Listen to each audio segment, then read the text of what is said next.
It is the end of the financial year. Tax time is upon us.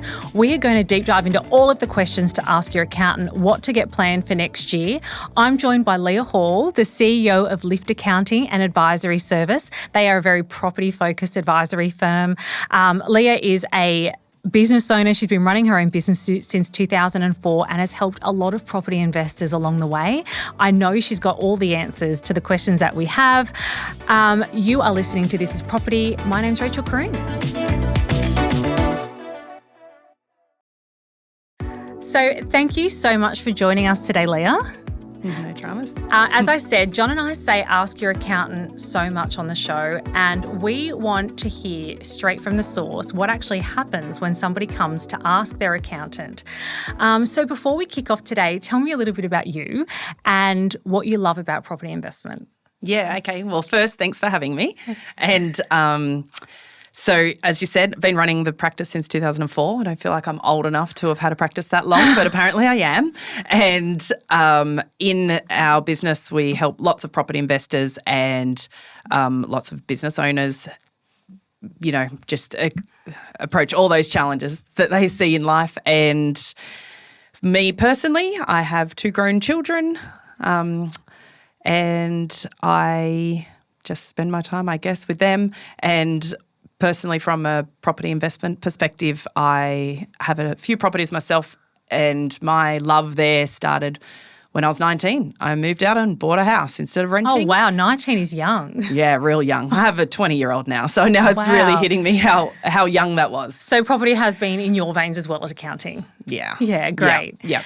So we were going to start with some questions, but before we jumped on the show, Leah actually handed me a cheat sheet for top tips for investors, and I thought that was the best place to start because this is some amazing stuff, and we're going to actually have this available for our readers in the show notes later. But top tips for investment properties, you've got it here. Tell me, if you're talking to an investor, what are your top tips? Oh, wow. It goes so broad, isn't it? So that maybe a few of the conversations we can park for a bit later, but things like actually why are you buying the property and what you need to look for in the property, but more focused on when we've already got the property, I guess, is really what these tips are about. And negative gearing. People don't really understand a lot of the time what that is. Absolutely. It's like this key word, like it's magic, you know. It's not magic. It just means you're spending more money than you're earning. So it's nothing too magical about it. It allows us to save tax, and it's not that it's stupid, but it's not really that magic. You know, you're spending more money, biggest expense being interest normally on your loan than what you're earning in rent, and therefore you're making a loss. And that is what negative gearing is. Yeah, great. In a nutshell. And I love that your tip 2 is set up interest only. Yes. Yeah. So key. If you've got debt over your principal place of residence or your PPR, then, you know, we should be focusing on paying that off and keeping our investment properties as interest only. Yeah, great. I was on a show with Jess Brady recently, and she said non-tax deductible debt eats last. And I love that statement. Yes. And then what was tip 3? Claim depreciation. Yeah. Big one. So what do people need to do that? So they need to invest in a quantity surveyor schedule, which will give the building and the assets within the building that you purchase a value, and then that allows us to depreciate that over time. Yeah, great. So there's the real hard cost like you get when it's a negatively geared property, but there's a soft cost as well. Yeah, and that's the depreciation. Yeah, and that can really make you know, the out of pocket expense a lot less, a lot easier to swallow if we're getting some depreciation as well, because it's actually not a cash expense, but it's going to save you tax. Yeah. So I've heard people come back recently and say things like, I don't need the depreciation schedule unless it's a new property. Is that right? There was a change in 2017, so it's definitely less beneficial now since 2017, but still it's still something that should be looked into.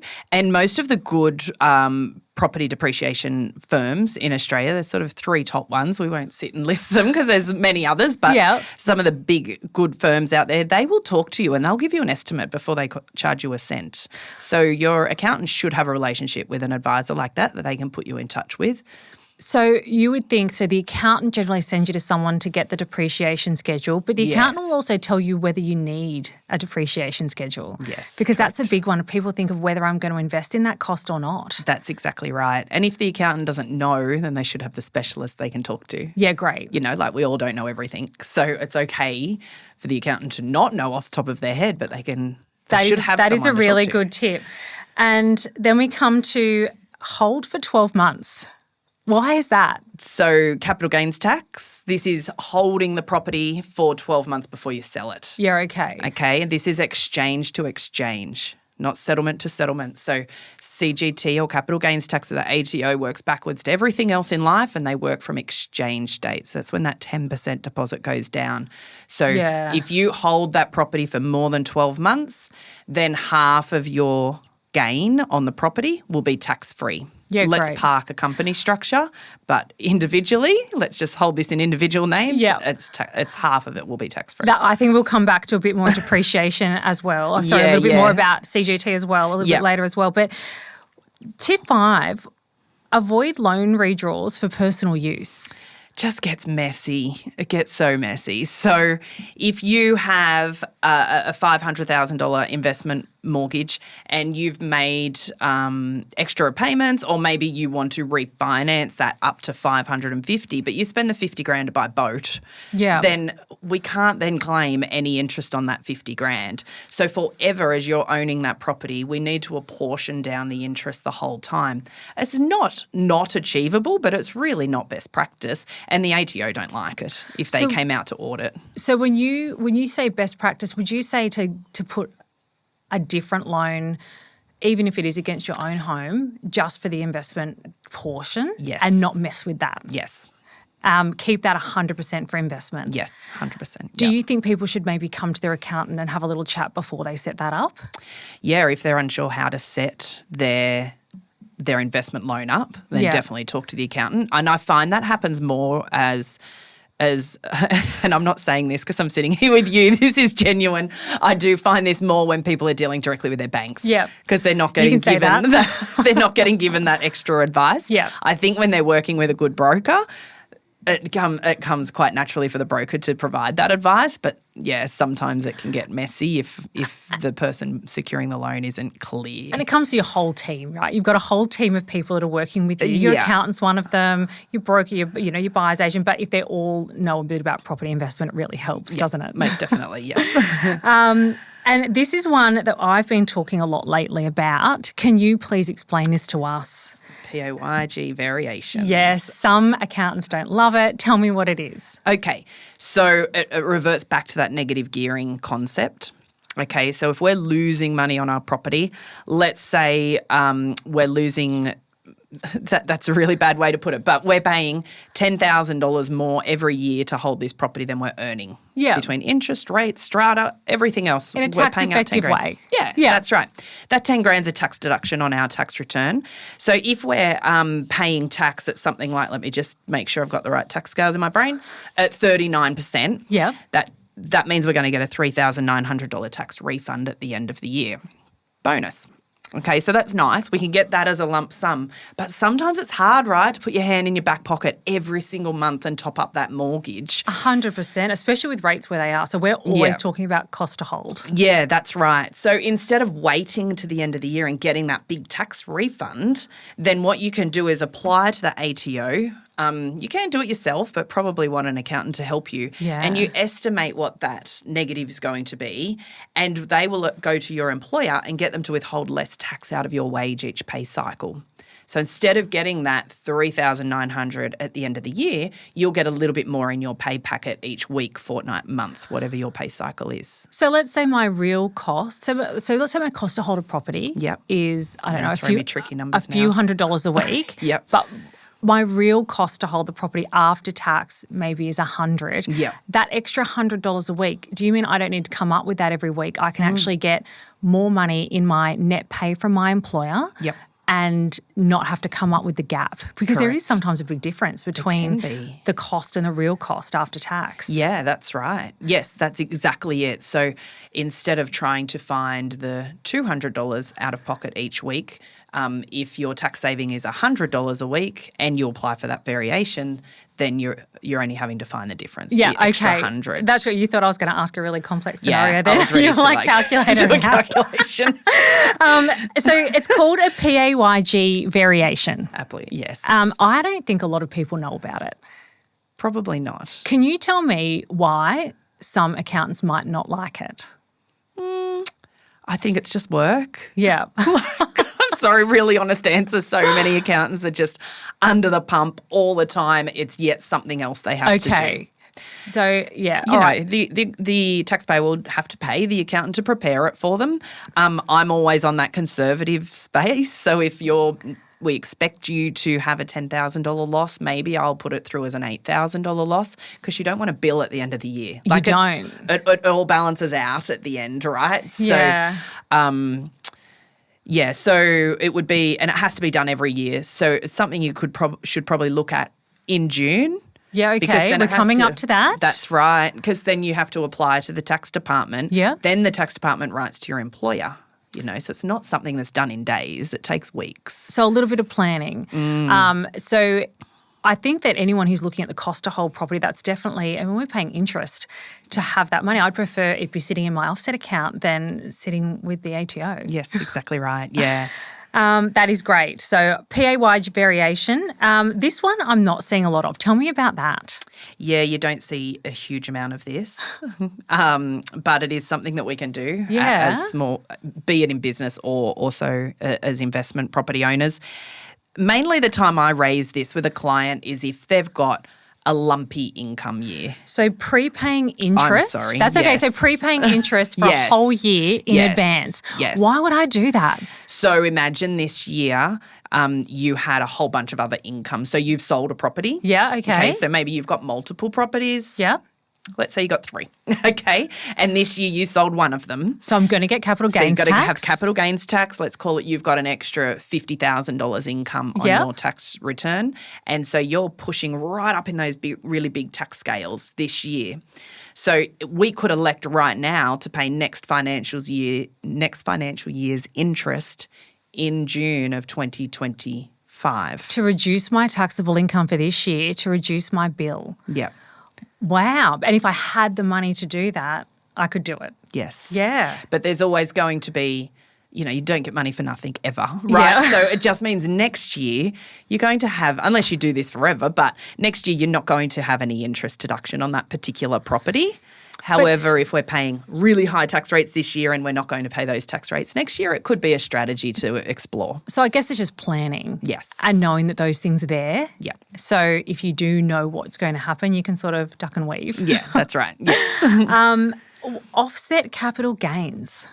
Yeah, so again, it comes down to planning. So if we've made a gain, I'm talking that lumpy income year again, that really high income year, there's different things you can do. You could look at your superannuation and make some extra contributions into there. You could maybe, if you're holding some shares that are maybe a bit dodgy, that you've bought some speculative shares, maybe it's time to get rid of them and instigate a capital loss to offset that capital gain.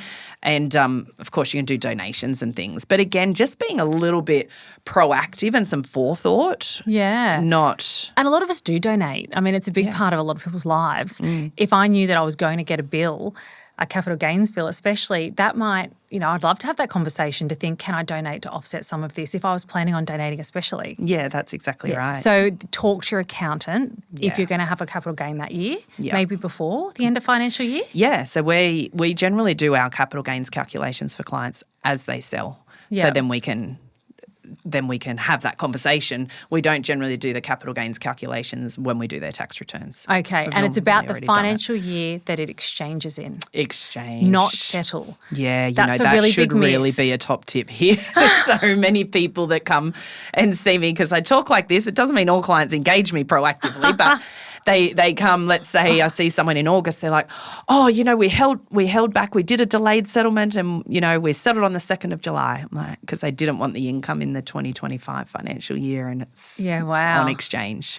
Now, your next tip is the one that I have. I guess I get a lot of this. People say, oh, my accountant said the 6-year rule. Tell me what this means. What is the 6-year rule? Okay, so essentially if you've had a home, I'll call it a home because you've lived in it. Yeah. Yes, it's your home. And then you depart that home for any reason. Let's say you're upsizing your home and you decide, I might keep this as an investment property and see how that goes. Yes, okay. And that's where the grey area comes in, right? Because if you upsize and you buy another home, then you can only ever have one tax-free house as far as the government's concerned. Okay, so if you rent your first home out and then you buy a home, then you can't implement the 6-year rule. Okay. Simple as that, right? One of those houses, you can choose which one, but one of them must be subject to capital gains tax from that date. So can I ask, so where this 6 rule comes in, I have people ask, I've got to make a decision soon. You can only do that for 6 years. Is that the case? Yes, that's exactly right. So if we sort of simplified that scenario and you lived in the home and then you went back and lived with mum and dad, or you went overseas, or you went and lived in your new partner's house. Yes. You could rent that house out for up to 6 years, and if you sell it within that 6-year period, you will not pay any capital gains tax. That is really good to know. Yeah. Now, if I were to buy a house and move into it, and let's say I'm planning on keeping that house forever, it's going to be the house I retire in, would I be able to leave the investment property as my principal place for a period of time before I decide whether I wanted to sell it? You can choose. Yeah. Yeah, you can. But in the period where you've got both of those properties, the forever home, even if you sell it in 20 years' time, you should go back and go, oh, well, for those first 2 years. You've got to disclose that, okay, you could have some capital gains on your own home. Just for that little period of time. Yeah. And that all holds hands with the next tip, which is revalue before renting. So tell me about that, revalue before renting. So this is if I lived in a home and then it became an investment property, which is really common. Yes, so common. Get a valuation. At Lock the in time. the new CGT at cost base. So if we bought a property on the Central Coast 8 years ago, so what did we buy for? Maybe $600,000. Yeah. And we're moving out of it today and it's worth $1.1 million. Well, that's tax-free. The uplift from 600 to 1.1, that $500,000 is tax-free. You've lived in the home. So get a valuation in place now. And if you rent it for the next 5 years and it goes up to 1.2, well, you've only made a taxable of $100,000. But if you didn't get that valuation and keep that documented, then you've got nowhere to prove that. Is that right? That's right. We'd go to like a number of days. Yeah. How many days did you live in it? It all comes to planning, doesn't it? That's right. Yeah. But if you've got the document, we've got choice. Yeah, great. Yeah. So revalue before renting. Yeah. I like this one too, refinance instead of sell. Yes, thought you would. People... I see so many people sell their property as soon as it stops being negatively geared. Yeah. Meaning it's making you money. And so I always go, well, isn't that your intention? Isn't your intention for this property to make you money? Even if we have to pay a bit of tax, it's not the end of the world. Or they sell because they need that extra cash. So just have a different thought on that, potentially, get it revalued and refinance it, get some extra money out of that property to go and invest or do whatever and use it is that you're property after. to pivot for the next. Yes, that's right. And don't always make that super quick decision to sell without getting some advice. Yeah, that's really good. So would you say somebody to come and have a chat to their accountant before they decide to sell a property? Yeah. Just to look at those options? Yeah, for sure. What does this mean, prove availability? Yeah, so it's when people are saying, no, my property was definitely available for rent, but it's not necessarily earning rental income yet. So keep that contract with the real estate agent in order to, when you sign the contract, to say, yes, it's going to start getting advertised for rent, because unless you can prove that it was available for rent, your expenses are not tax deductible. So, and the interest isn't tax deductible No. unless the property is truly available for rent. Correct. So if someone was going to be audited, what would they need to show? I would think the contract with the agent from when you've signed with a genuine agent to list okay. it for rent Yeah. is sufficient. Yeah, so Yeah. document everything. Yep. Yep. And defer sale post 1 July. That's very timely. Yeah, it is, isn't it? But it's just time value of money. Yeah. You know, so if you're looking at putting a property on the market, you know, it's the end of May as we sit here now, but if you're looking at putting the property on the market in that last month of the financial year, then potentially you might want to wait until the last week or even pushing into July, remembering To exchange. CGT is on Yes. exchange. So you may want to list it just a couple of weeks later because you don't want to push a buyer away either. And if you exchange in the next financial year, you've got a whole nother 12 months. You know, CGT could be $50,000. You know, it could be significant money you're paying to the tax department. If you can have that in an offset account or earning money somewhere else for another 12 months in your own name, it's just time value of money. That's great, as long as you don't spend it. Don't spend it. Yes, don't spend it. But it's really important to note that capital gains tax isn't paid when you sell the property. No, it's paid that's when what you do people your think that. tax the Yes, next year. yes. I don't think a lot of people understand that if they haven't sold a property. That you're so true. Yeah, definitely a question that comes through. Yeah. How do I pay this? You Yeah. know, and it's on your tax return. So if we think, again, we're sitting on that cusp of 2 financial years right now. If we sold a property exchanged in Yes. July of 2025, that's going in your 2026 year your tax return for the 2026 financial year, you're paying that to the ATO in May of 2027. Yeah, okay. That's a long time. That is a long time. You've got some time to plan for that too. Yeah, like that's another 2 years before you're paying the. And what tax you to said, ATO. you said a statement before, which I think is very important, the time value of money. Yes. If you can hold it for a year, that can work for you in that year too. Yes. I like your last tip too. Get a specialist accountant. Yeah. Because I think, you know, maybe some people who are listening to this as well think, or they'll ring their accountant and it'll just be like, oh, here's the figures, you know, not really having that exploring conversation of why are you doing this Yeah. and then what are really the impacts, not just the tax impacts, not the tax goggles, actually discuss the why. And it is important to know all those things before you do them and to have somebody in your corner to give you that advice because Yes. there's some big decisions that people are making when they're buying a property, when they're investing, they're deciding whether to hold a property. They're big decisions. Huge decisions and expensive decisions. Like it's expensive to buy and sell property, so do it right. Amazing. Well, they are great tips. As I said, I'm going to make sure everyone has availability to see those top tips.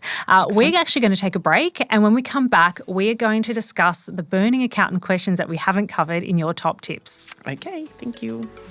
This is Property is brought to you by Sphere Home Loans. Sphere Home Loans is a mortgage broker that helps our listeners all around Australia. So, if you want to get into your first home sooner, looking at upgrading, an additional property, or want your current mortgage reviewed, just search Sphere Home Loans or click the link in the show notes, and their dedicated brokers will be able to help you wherever you are. If you are, however, after personal financial advice, don't get it from a podcast. If you would like help based on your own personal situation, head over to moneypodcast.com.au, click Get Help, and we'd be happy to introduce you to one of our trusted professionals. That's moneypodcast.com.au and click Get Help. Okay, everyone, we are back, and I have my first question is my biggest one that I'd like answered, which is the true cost of holding a property.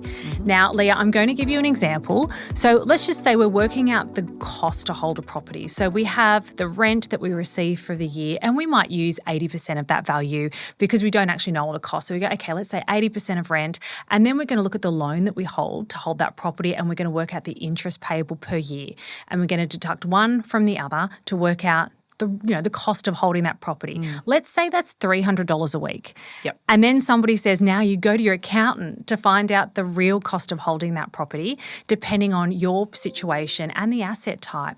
Tell me what happens when somebody comes to you to work that out. How do you actually figure that out? Yeah, so where we would start is just having a look at how much money that person earns. Yeah. Okay, because what it's going to do, given that it's costing us money, we're negatively geared, what it's going to do is decrease our taxable income. Yeah. All right. So if we, in this example, if we assume that this person's earning somewhere between 135 and 190 grand, it means that they're paying tax at 39%. 39 cents in the dollar. Yep. That includes Medicare levy. Yep. Okay. So if we're out of pocket $300, okay, and so 39% Yes. will be a tax saving is $183. Oh, sorry, is $117. I went backwards then, sorry. So we're out of pocket $300. Yep. We're going to save tax of $117.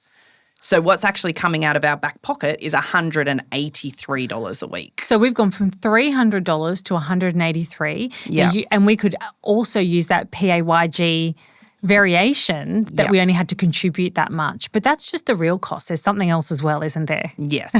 Yes, there sure is. So if we flick back in, think of our top tips, and we talked about depreciation and depreciation schedules. And I guess that, are you happy for me to go into that sort of space? Let's go into it. Yeah, jump straight in.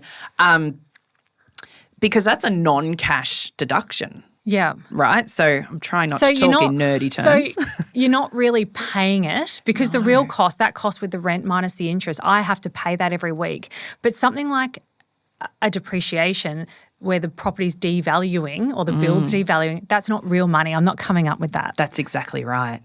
I call it paper money. Yeah, that's right. It's sort of pretend, isn't it? It's like a book entry. Yeah, like when you get a car that's depreciating down, you can take it off your taxable income if you're self-employed. Yes, that's right. So when we buy, and there is so many of little rules, and I'll try to explain them in a simplistic way. Yes. But when we buy a property, if, we have to engage a specialist, and if I ballpark what that specialist might cost, it might be between $500 to $700 in the to first year. get a depreciation report done. To get a depreciation report. For a new or existing property. Correct. Yep. Last 40 years. Yeah, 40 years. 40 years the schedules last for. Oh, amazing. Okay. So it's not So it's a stupid one-off fee. expense when you buy the property, depreciation report, 40 years. Correct. Amazing. And it's tax deductible. Excellent. Okay. So what they do is they look at the property and they say, the building in the year that it was built. So if we're talking a 30-year-old property versus a brand new property, they're very different. 30 years ago, it might have cost us $100,000 to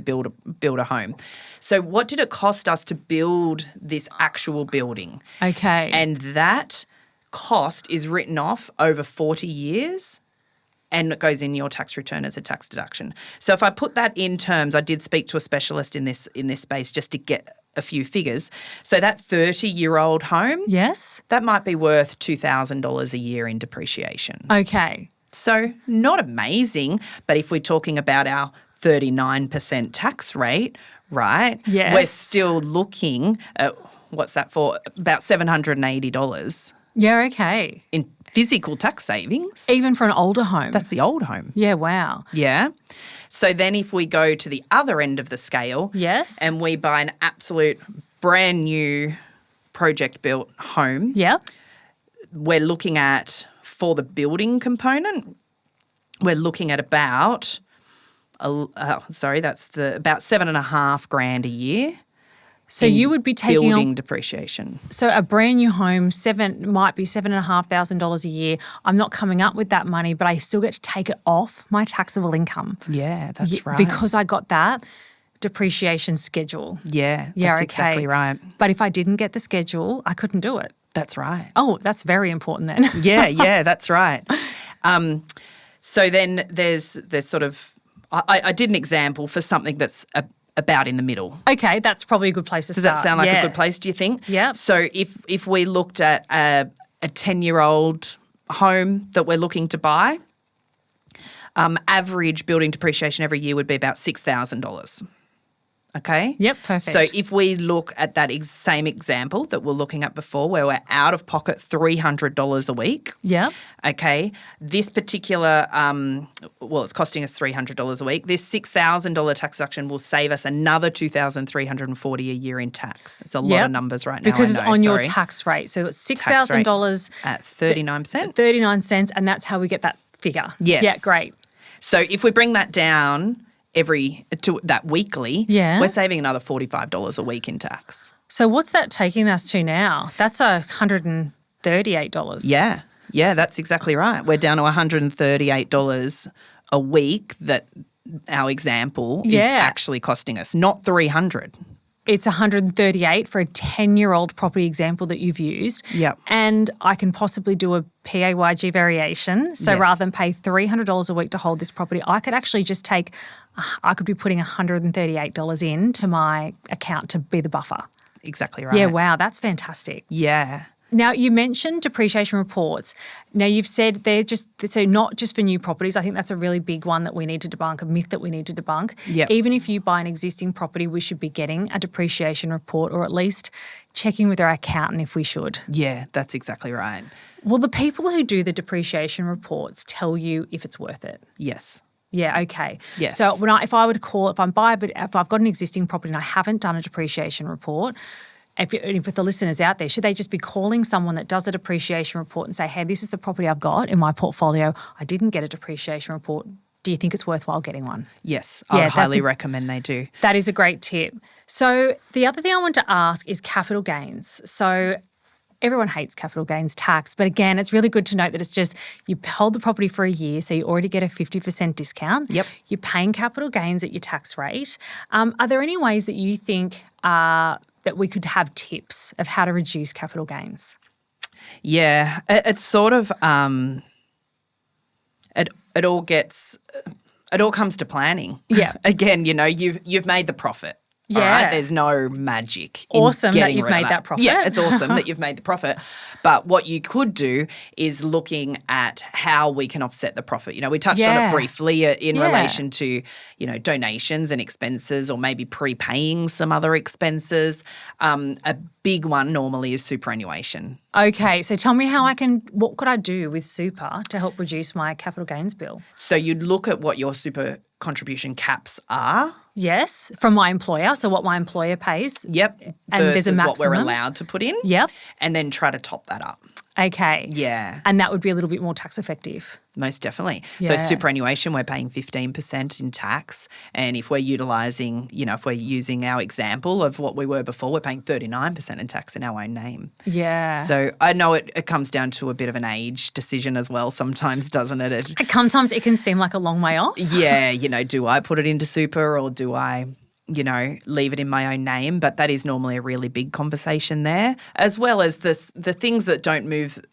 I guess that's one move you can make that moves a needle a lot. Yeah. There's other things you can do that move the needles a smaller direction, but they still move it. I've got clients that will prepay me my accounting fee. Their accounting fee will be higher that year because they've got the CGT and we've had meetings and all of those things. They're like, let's invoice you in June this year. Looking at, we discussed interest before. So just looking at things that you can maybe pull forward. You're going to do it anyway. So let's do it in this year where we're going to save more tax than next year when we're going to save less. And we're all about minimising tax. Yes. If we can. If we can. Now, the big one, this is a really big topic at the moment, and it's about property, it's about structures. So about the entities we buy investment properties in. It's a really hot topic at the moment. There's a lot of people talking about, maximising borrowing capacity by using different structures to be able to do that. Now, but I think it's really important for people to understand all of the pros and cons of those things. And I actually think, I just want to put a stamp here and say that I think it can be sometimes dangerous to plan your portfolio around a policy that may be available now that may not be available in 10 years' time, because we're talking about long-term strategy here. Yeah. But I thought what would be really helpful is if you could understand or explain to the listeners what structures may people buy property in and why would they do that? Yeah, okay. So that's a big question. Yeah. you saw the breath. So the more common and I guess easy way people buy them is personally. Yeah. It's in my name or it's in our name jointly. Yep. And there's lots of benefits to that, but there's always that conversation around it as well, because they'll come, a typical, relationship will come in and say, I want it in, the wife's name because she's in the higher income earner, not the husband's name. And that's great when we're in a negative gearing phase. but hopefully we won't be there forever. And one day we're going to sell it and earn lots of money on the sale. So it's sort of short-term view versus long-term view in that structure. Yeah. And then there's, people raise trusts because there's, some asset protection benefits within trusts. Yeah. And also some income streaming opportunities in a trust.